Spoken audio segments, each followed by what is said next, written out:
Hello, Glendale. I'm Brad Baxley, and you're watching the 9th episode of the Glendale 411.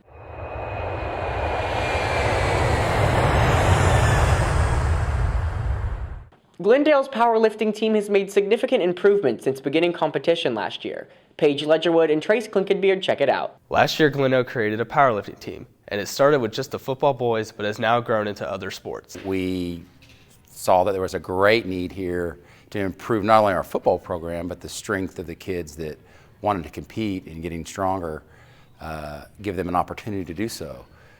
So that's kind of how I got started. Coach Mock brought it in. We typically separate into groups, and each of them contain like 4 or 5 people.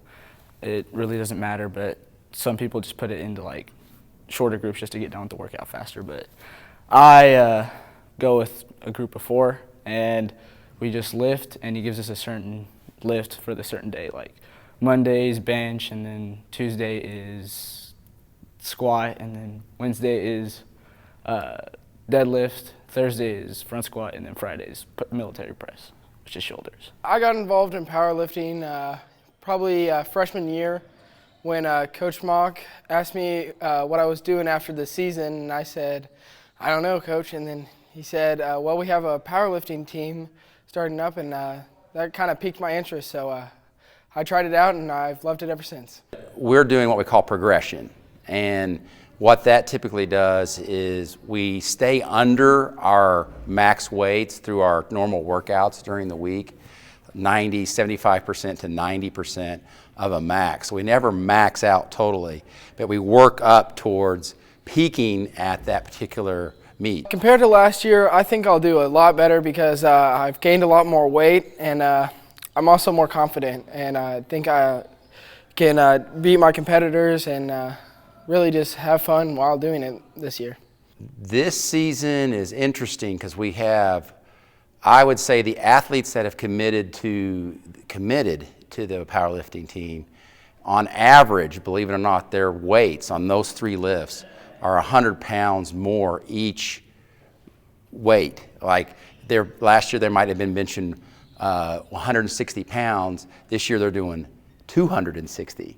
You know, if they were deadlifting 300, they're doing 400. So on average, I'm seeing about 100 pounds stronger per athlete per lift, which is amazing if you think about it in just a 12-month period. So we don't have as much depth as far as that many involved, but the ones that are so much stronger. It's crazy.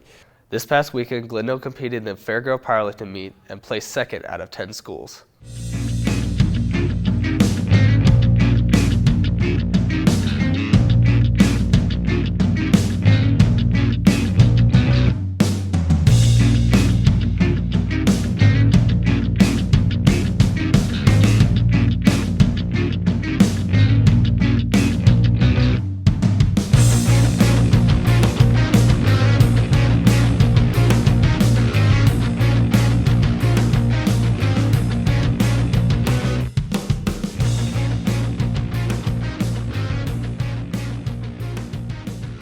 Signing out for the Glendale 411, this is Trace Klinkenbeard and Paige Ledgerwood. Most Springfield citizens have enjoyed a Hertz donut, but most people don't know about the evolution of the business. Melanie Miller and Kirsten Meyer go on a taste test. Hertz Donut Company is known in Springfield for their unique donuts, but little do people know the history behind the business.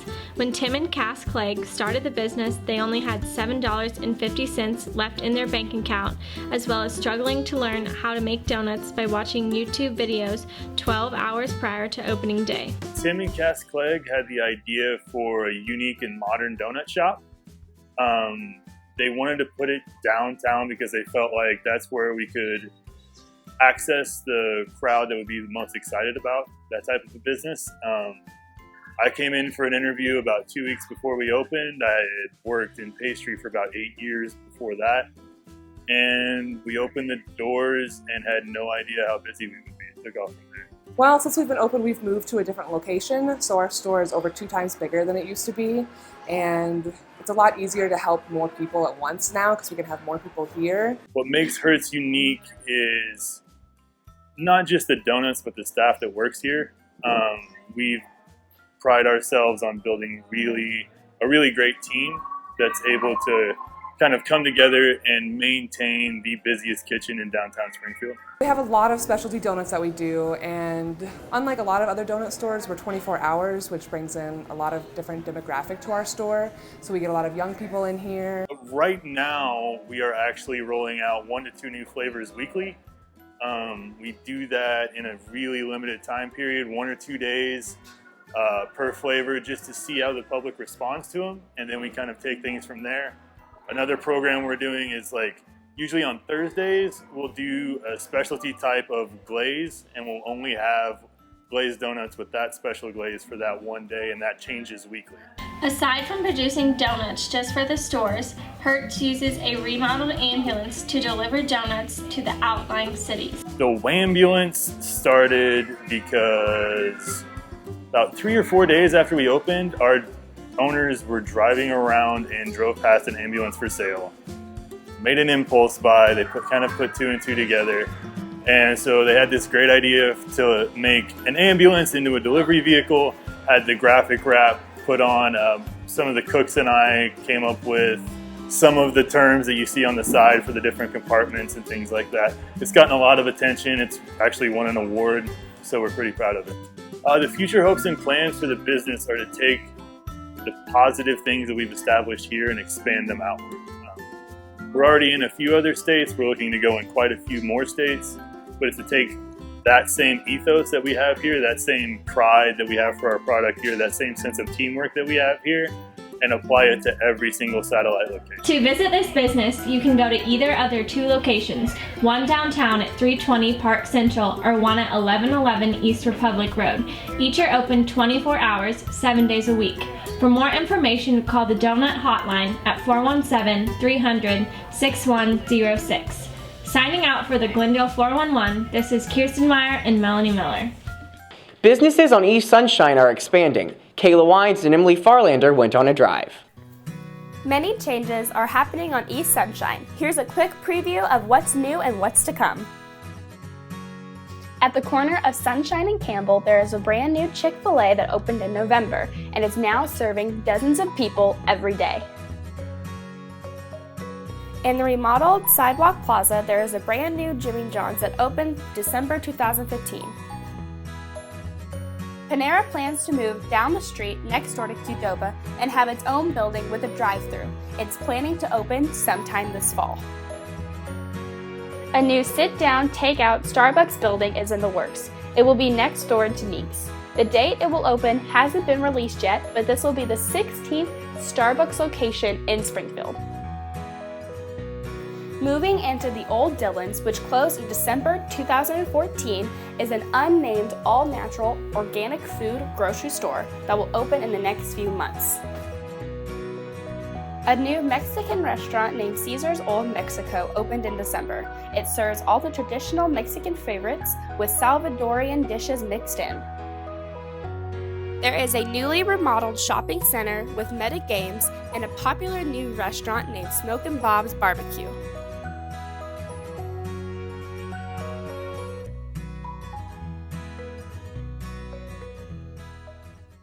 Could you put an outfit together with $10 at a thrift store? Julia Weber and Aaliyah Slavens put some Glendale students to the test.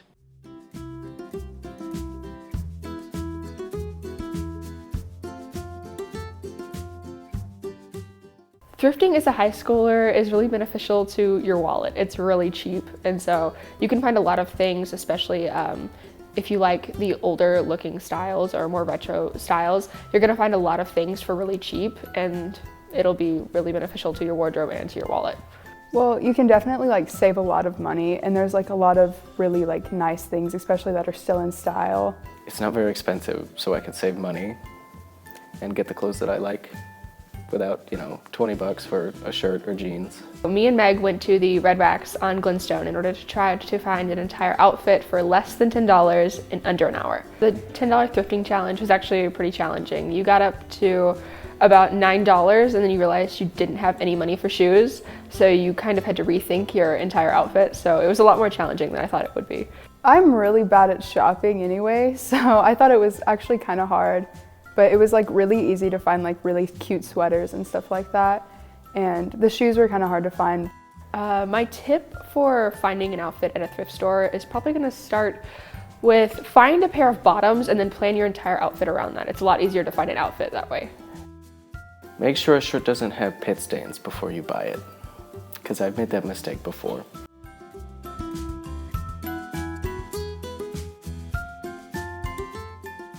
I thrift actually pretty often. I really enjoy going to thrift stores and finding really good deals. I go maybe once or twice a month, and I usually go to the Red Racks over on Glendale. I've been meaning to a lot more than I do, but that was actually like one of my first times doing it. I've done it before, like when I was younger. I used to go like antique shopping with my mom.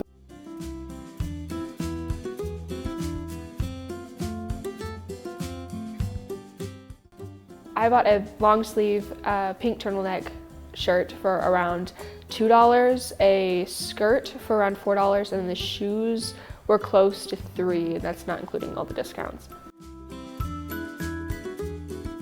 I got this shirt, I think it was $2.48, and then these sweatpants were $3.48, and the shoes, they were $3.48, and then this nice little bracelet was 50 cents. I bought this sweater and it was like $3. And then I bought this scarf and it was like $1, I think. And then I bought this skirt and it was $4. I really do recommend that high school students go thrift shopping because while it may seem kind of gross and disgusting at first, you actually do find some really cheap and interesting pieces of clothing, and once you wash them, they're actually not that bad.